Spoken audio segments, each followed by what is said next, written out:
好啊，我係醫療顧問 Cindy 啊，今日咧想同大家講下兒童病房嘅一個安排流程啦，同埋注意事項。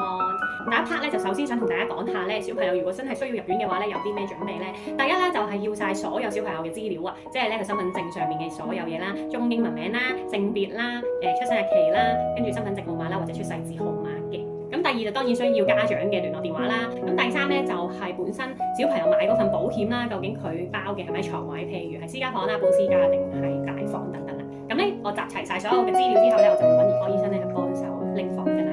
咁喺拎床位呢段時間咧，其實就唔需要專登頻撲去到醫院度等嘅，因為一嚟啦唔知道究竟拎唔拎到房啦，二嚟咧就係都唔想個小朋友咁唔舒服嘅時間，仲要咁勞碌啊。咁我當收到醫生嘅 message 話佢已經拎到房嘅話咧，先至叫家長再去醫院都未遲。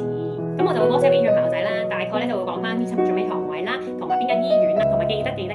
叫家長咧帶翻小朋友出世紙啦或者身份證咧去醫院嘅入院部登記啦。咁當去到醫院嘅入院部登記完之後咧，就可以直接上房啦。咁當然上到房咧，醫生唔會喺房間度等個小朋友啦，因為有機會咧可能醫生巡緊房啊，或者可能係之後再過去揾小朋友，即係過去見小朋友。所以咧家長咧都唔使太擔心啊，點解上咗房之後咧醫生唔喺度咧咁樣？咁上到房之後咧，姑娘咧都會直接打電話俾醫生啦，通知醫生咧小朋友已經到咗醫院。咁當然啦，如果係需要住院理賠嘅話咧，就要有 claim form 啦。咁當然如果你哋話好難即時有 claim form 喺手喎，唔緊要嘅，你哋到時可以做 WhatsApp 我啦，咁我就再轉翻俾醫生。